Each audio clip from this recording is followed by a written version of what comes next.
Bharatiya Janata party जब तक अंत्योदय के लक्ष्य को प्राप्त नहीं कर लेती तब तक संघर्ष करते रहेगी।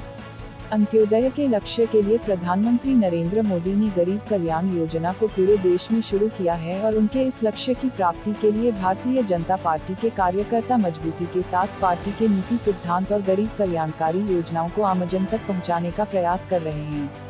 उक्त बातें चंदनक्यारी विधायक सह पूर्व मंत्री एवं भारतीय जनता पार्टी अनुसूचित जाति मोर्चा के प्रदेश अध्यक्ष अमर कुमार बावरी ने शनिवार को अहमदाबाद मंडल की कार्यसमिति बैठक में कही।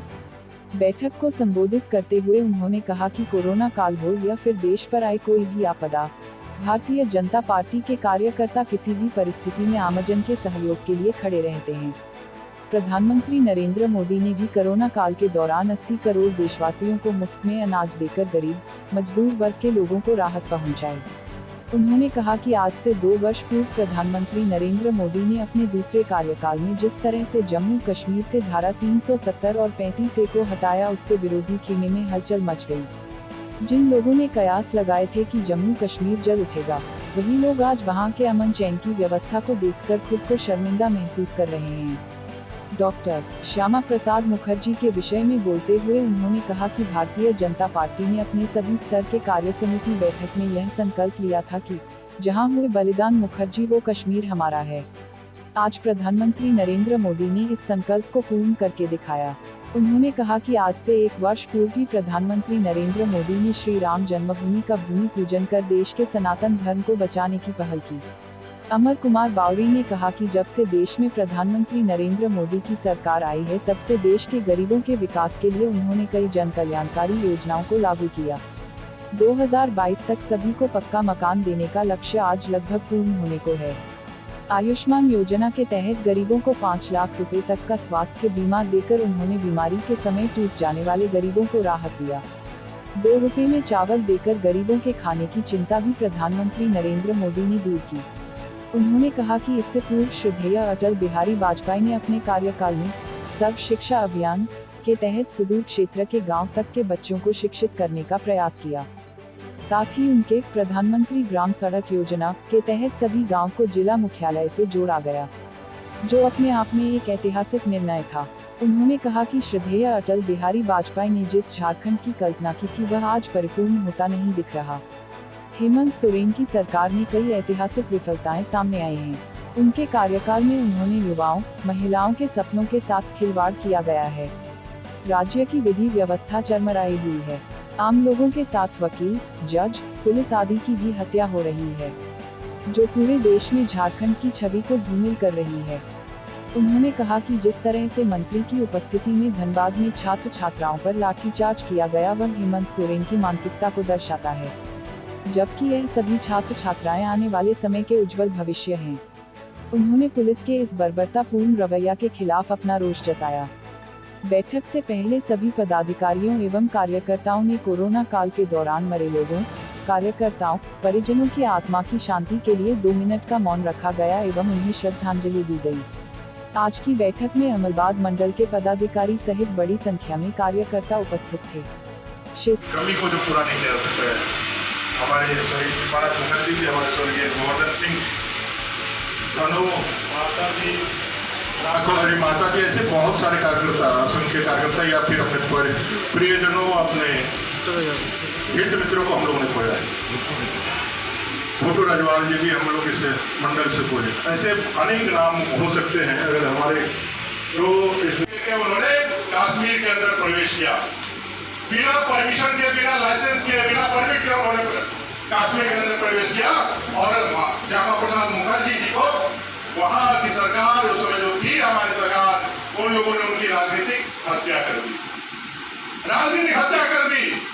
उनकी मृत्यु उस जम्मू कश्मीर में जो भारत का अंग है, उस जम्मू कश्मीर को भारत का अंग बनाने के लिए अपना मृत्यु देकर के, अपने बलिदान देकर के उनको चुकाना पड़ा। तब से लेकर के आज तक जब भी भारतीय जनता पार्टी, पहले जनसंघ और 1980 के बाद भारतीय जनता पार्टी की जब से स्थापना हुई, हर केंद्रीय कार्य समिति में, हर प्रदेश की कार्य समिति में, हर जिले की कार्य समिति में, हर मंडल की कार्य समिति में, जहां भी जनसंघ की बैठक होती, जहां भी भारतीय जनता पार्टी की बैठक होती, हर कार्य समिति में भारतीय जनता पार्टी के कार्यकर्ता इस बात का संकल्प लेते कि जहां हुए बलिदान मुखर्जी वो कश्मीर हमारा है। ये संकल्प लेते कि नहीं लेते? जहां हुए बलिदान मुखर्जी वो संकल्प हमारा है और कश्मीर हमारा है। इस संकल्प के साथ हम लोगों ने अपने विकास अपनी जो राजनीतिक यात्रा प्रारंभ करी। 2 से लेकर के 304 तक की यात्रा देश के अंदर पहली बार नरेंद्र भाई मोदी जी के नेतृत्व में पूर्ण बहुमत की सरकार एकल पार्टी का नरेंद्र भाई मोदी जी के नेतृत्व में 65 साल बाद 70 साल बाद आप जैसे कार्यकर्ताओं की मेहनत के कारण, आपके वोट के कारण, आपके समर्पण के कारण मिला। नहीं तो उतने दिनों तक कांग्रेस ने ही शासन किया या कांग्रेस के लोगों ने शासन किया, उसके समर्थन से शासन चला, लेकिन उस दरमियान ये सारी बातें गौण रही। मोदी जी 2014 में जब आए तो 2014 में जब पूर्ण बहुमत के साथ जब आए तो उन्होंने अपनी दृष्टि क्या रखी? उन्होंने आते के साथ ये कहा कि हमारी जो सरकार है, ये सब चुनाव हुए और कैबिनेट बनी तो उसमें हमारे यहाँ डॉक्टर श्यामा प्रसाद मुखर्जी जी को हम लोगों ने श्रद्धांजलि दी है, वो भी उसमें मंत्री बने। लेकिन आजादी के बाद जिस तरह से देशी रियासतों को अपने शासन में मिलाने के लिए चेष्टा किया गया, जम्मू कश्मीर के राजा हरि सिंह ने अपने इच्छा से उस जम्मू कश्मीर का पूर्णतः विलय भारत संघ में कर दिया। लेकिन तत्कालीन राष्ट्राध्यक्षों ने जो कांग्रेस के शासन थे, उन लोगों ने वोट बैंक और तुष्टिकरण की राजनीति और अपने दूरगामी एक जो सोच है, राजनीतिक सोच कि हम कैसे अपने इस देश में सत्ता में काबिज रहेंगे, ऐसा विचार लेकर के उन लोगों ने जम्मू और कश्मीर को एक अलग स्टेट के रूप में मान्यता दी। और मान्यता देने का कारण क्या हुआ, परिणाम क्या हुआ? जम्मू कश्मीर इस देश का भाग होते हुए भी देश का भाग नहीं रहा। जैसे हमारे सारे राज्यों में हमारा संविधान लागू है, हमारा प्रधान लागू है, हम एक प्रधान समिति की बैठक में पंकज शेखर मंडल अध्यक्ष के नेतृत्व में और भारतीय जनता पार्टी के कार्यकर्ता जिस तरह से बूथ तक मजबूती के साथ भारतीय जनता पार्टी की नीति सिद्धांत और प्रधानमंत्री जी के गरीब कल्याण की जो योजनाएं हैं, जो वर्ष है, उसके कार्यक्रम को कैसे लेकर के जाता है। मुफ्त में अनाज देने का मामला हो, चाहे मुफ्त में वैक्सीन देने का मामला हो, और राज्य सरकार की जो विफलता है, ऐतिहासिक जो विफलता है, जिस तरह से 32 की बात करके सत्ता में आए और आज जिस तरह से स्थानीय नियोजन नीति को उन्होंने पास किया, कहीं ना कहीं लोग ठगे हुए महसूस कर रहे हैं। 5 लाख रोजगार तो दूर की बात है, बेरोजगारी बच्चा तो अब युवा स्वप्न बन गया है। ये सरकार न सिर्फ युवाओं महिलाओं के सपनों के साथ खिलवाड़ किया, बल्कि यहाँ की विधि व्यवस्था को भी पूरी तरह से चरमराने का काम किया है। यहाँ दरोगा की हत्या होती है, यहाँ पे वकीलों की हत्या हो रही है, जजों की हत्या हो रही है, आम व्यक्तियों का क्या औकात है, क्या पता है। इस सरकार के खिलाफ आंदोलन का रूप रेखा तैयार करने के लिए, आंदोलन करने के लिए और आने वाले सांगठनिक तैयारियों को लेकर आज की बैठक की गई है। और मुझे उम्मीद है कि अमला मंडल अपना बेस्ट जो स्टूडेंट के साथ वार्ता किया ये लाठीचार्ज बहुत ही निंदनीय है और पूरी तरह से सरकार की इशारे पर ही ये लाठीचार्ज हुआ है। नहीं तो जिस तरह से लाठी बांधने का काम वहाँ के पुलिस पदाधिकारियों ने या प्रशासनिक पदाधिकारियों ने किया है, या अंग्रेजों के ज़माने में ही ऐसा देखा जा सकता है।